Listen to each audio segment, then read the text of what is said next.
Hi guys, welcome back to my channel. It's the time of the year, cookies.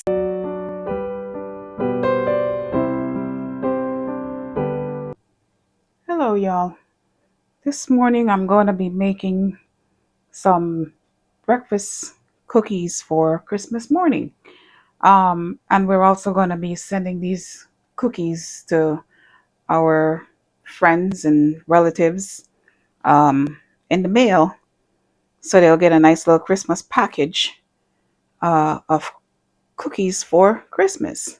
So, as you can see in my bowl, I have um, 1 pack of super moist yellow cake mix. And to that, I am going to add 1 egg.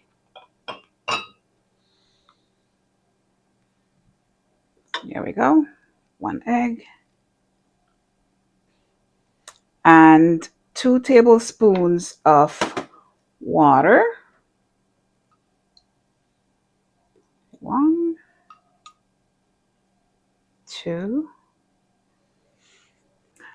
So the next addition is 1.5 teaspoons of cinnamon. There is my 1 teaspoon. Half a teaspoon of cinnamon.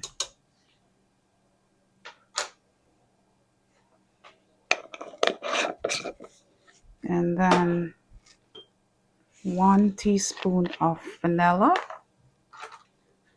1 teaspoon. Here we go. Coming up, coming up. 1 teaspoon of vanilla. A half a cup of brown sugar. A half a cup of butter or margarine. Softened. Yes, I will be leaving the measurements and ingredients in the description below. And when it says softened, it means softened, not melted. Okay. And a half a cup of shortening. And there we are.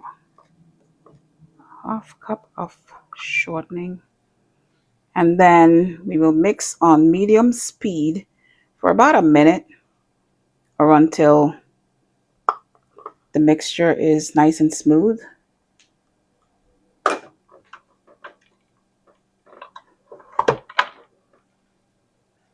Okay, so we'll mix on medium speed. All right, I'm going to raise that a little bit to the real medium speed.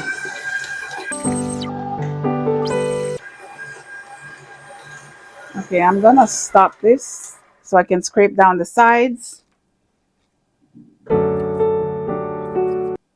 and check the bottom to make sure that everything is getting all mixed in there. Okay, that looks pretty good to me. I'm going to stir it up again. I'm going to mix it up again for a few minutes. Well, not a few minutes, sorry, for about 30 seconds or so. Just finish scraping down the sides. Make sure we get it all off the spatula. Looks good. Okay, just a few more seconds on medium speed.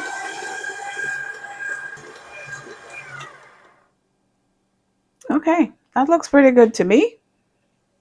What do you think? Looks good, right? All right, so let's get the bowl down. And now I'm going to take this off. Oh yeah, that looks pretty good. I'm going to take it off now. And then I'm going to mix in the rest of our additions. Okay, y'all, so now I am going to use a regular spoon to stir in my fixins. So I have some pumpkin seed and flax seed granola mix. And you can put in whatever works for you, as long as you try to maintain the same proportions. And then I'm going to put in 1 cup. That was 1 cup of the granola mix, and then 1 cup of cooking oats, and I'm going to put in a quarter cup of um, freshly roasted chopped almonds, and a little more than a quarter cup of, but maybe about a half a cup, I'd say, of chopped dates, and about a generous portion, I should say, a generous portion of um, a half a cup of craisins. So some people don't like raisins. If you like raisins, you can put in raisins if you choose to. So I am now just going to stir this in with my spoon until it's evenly distributed, or it looks evenly distributed to you.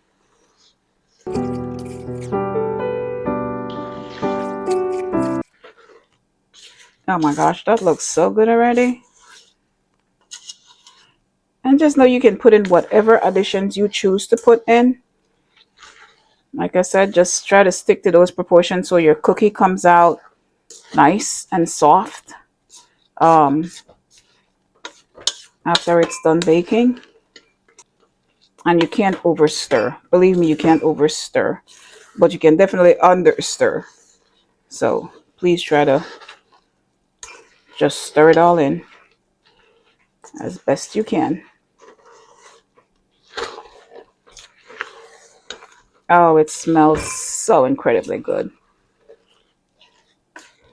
And if you want to, you can also add, like, reduce the amount of brown sugar and add chocolate chips if you want to.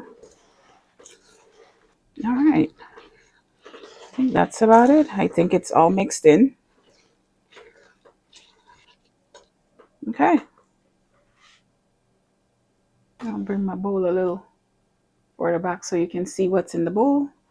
Um, and I think that's about it for now.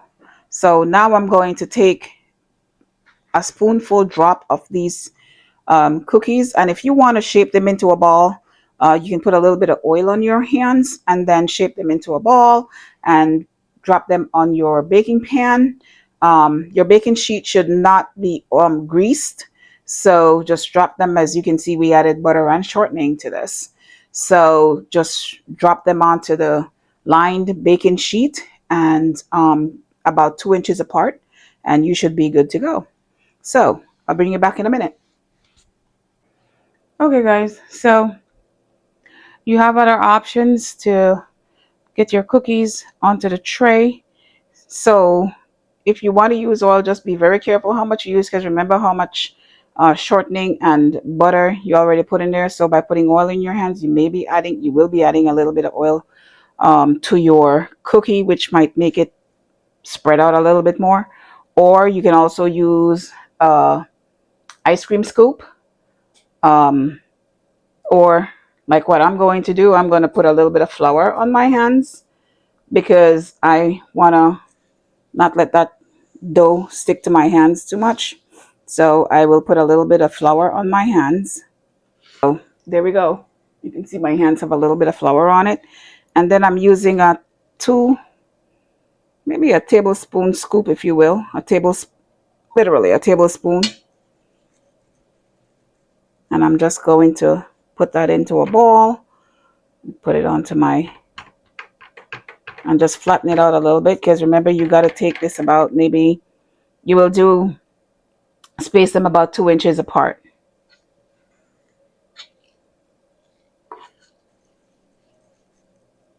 And there we go, about 2 inches apart, and just flatten them a little bit,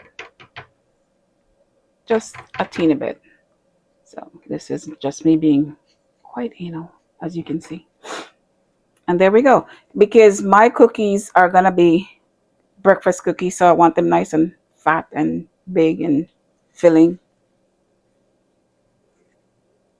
Because I don't know about you, but Christmas morning in my house is, well, very, very busy. And sometimes you do forget to have breakfast um, because you're trying to prepare for dinner. And we open gifts in the morning like most people do. So between opening the gifts and preparing for dinner and having family and friends coming over to visit and entertaining. It is a lot. It can be quite a lot.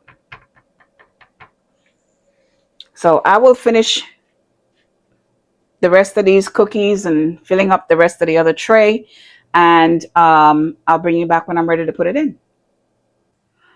Okay, y'all. So I am done with this tray. I'm gonna set it the other way so you can see.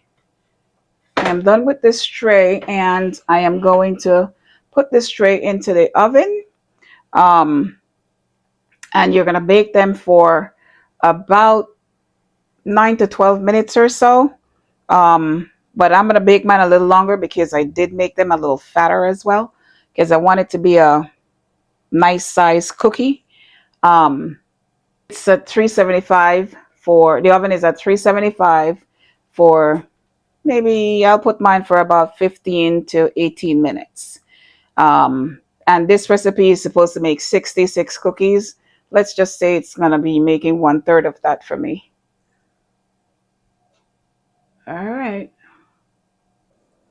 Okay, y'all. As you can see, the cookies are out. This is the first set that I had done. And you can see how they spread. The ones in the back there spread and touch the other ones. But nonetheless, we're eating it anyways. But this is the size of the cookies that I wanted because I wanted them to be a nice size um, filled cookie.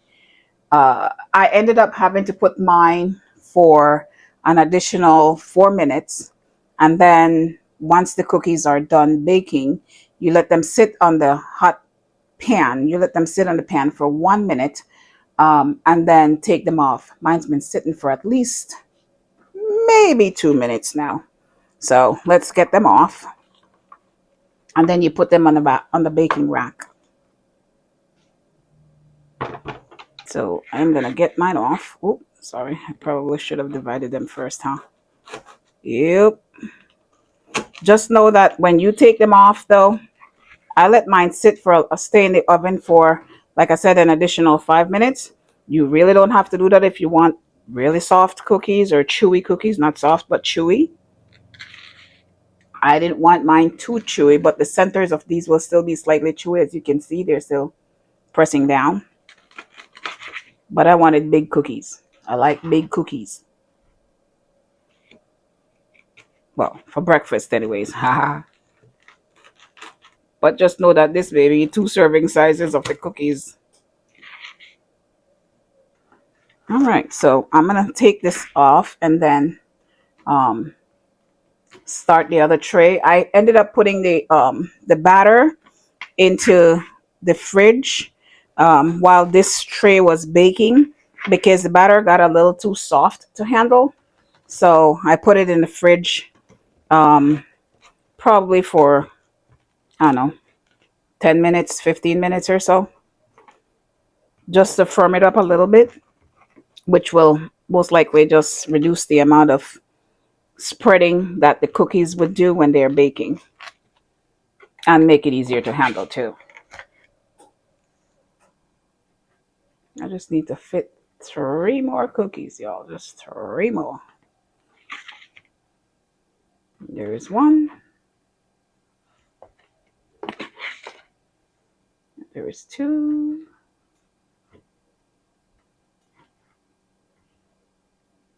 And there is number 3. All right. So now we're gonna let these cool down while I do the other tray of cookies.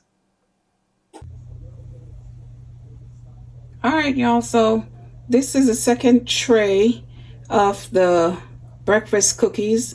And as you can see, I learned from the first one. I separated them out really nicely and look at the perfection, if I do say so myself. So I'm not showing off. My sister just yelled out, show off. Anywho, when you guys do this, if you chill the dough, which is what I did, I chilled the dough It was easier to work with, but I still used a little bit of flour on my hands. But it allowed it to just come out just perfectly well like this. So you may want to chill your dough for at least a good maybe 15-20 minutes or so. All right, if you do anything else different, let us know. I will happily try it. Thank you.